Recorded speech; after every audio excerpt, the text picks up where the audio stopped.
ವಿಮರ್ಶೆ ಮಾಡಿದ್ದಾರೆ. ಆದರೆ ಈ ಭಾಷೆಯನ್ನು ಬಳಸಿಲ್ಲ, ಇಂಥ ಭಾಷೆಯನ್ನು ಬಳಸಿಲ್ಲ. ಇಂಥ ಭಾಷೆ ಬೆಳೆಸಿದ ಪೆರಿಯಾರವರು.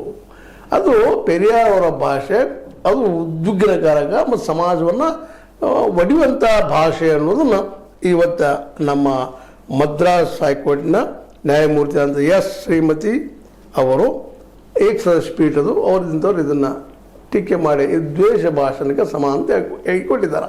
ಅದು ಸ್ಟೇಟ್ಮೆಂಟ್ ಮಾಡಿ ನಮ್ಮ ವಿಶೇಷವಾಗಿ ಈ ಅಮಿತ್ ಮಾಳವಿಯ BJP ನಾಯಕ ಅಥವಾ IT ಸೆಲ್ BJP IT ಸೆಲ್ಲಿನ ಏನಪ್ಪ ಮುಖ್ಯಸ್ಥ ಅವ್ರಿಗೆ ನೀವು ಇವತ್ತು FIR ಹರಿಸಿದ್ರೆ ತಪ್ಪದ, ಅವ್ರನ್ನ ಬಿಡುಗಡೆ ಮಾಡಿಸಿದ್ರು. ಹೀಗಾಗಿ ಒಂದು ರೀತಿಯಿಂದ ಇವತ್ತಿಗ BJPಯ ವಿಚಾರಧಾರೆಗೆ ಗೆಲುವಾದಂಗಾಗಿದೆ, ಹಿಂದುತ್ವದ ವಿಚಾರಧಾರೆಗೆ ಗೆಲುವಾದಂತಾಗಿದೆ, ಹೊರಗೆ ಬಂದಿದ್ದಾರೆ ಅವರು.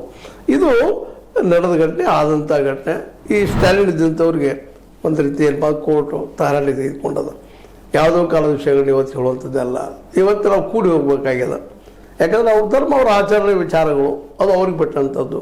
ನೀವು ಅದನ್ನು ವಿಮರ್ಶೆ ಮಾಡಿರಿ, ಆದರೆ ದ್ವೇಷ ಹುಟ್ಟಿಸಿ ಎರಡು ಸಮುದಾಯ ನಡುವೆ ಕಿಚ್ಚಚ್ಚೋದು ಕೆಲಸ ಆಗಬಾರ್ದು ಅಂತ ಎರಡು ಕಡೆಗೆ ಒಂದು ರೀತಿಯಿಂದ ಇದು ಯಾರೋ ಇವನ್ ಸನಾತನಿಗಳಿಗೆ ಸಹಿಸಿದ್ದು ಎಚ್ಚರಿಕೆ ಕೊಡುವಂಥ ಮಾತನ್ನ ನೀವು ನಿಮ್ಮ ಧರ್ಮದ ಬಗ್ಗೆ ಬೇಕಾದ ಮಾತಾಡ್ಕೊಳ್ರಿ, ಅದು ಇನ್ನೊಂದು ಧರ್ಮದ ಬಗ್ಗೆ ಸಣ್ಣದಾಗಿ ಮಾತಾಡೋದು ಅವಶ್ಯಕತೆ ಇಲ್ಲ ಅಂತೇಳಿ ಅವ್ರಿಗೂ ಇದು ಎಚ್ಚರಿಕೆ ಕೊಟ್ಟಂಥದ್ದು ಅಂತಾರೆ.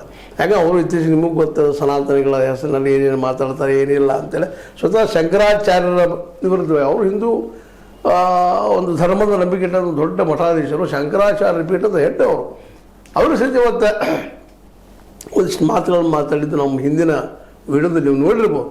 ಯಾಕಂತಂದ್ರೆ ಇದು ತಪ್ಪ, ಇದು ದ್ವೇಷ ಭಾಷಣ ಅನ್ನುವಂಥದ್ದು. ಯಾವುದೇ ಧರ್ಮವನ್ನು ಟೀಕೆ ಮಾಡೋದು ತಪ್ಪದು.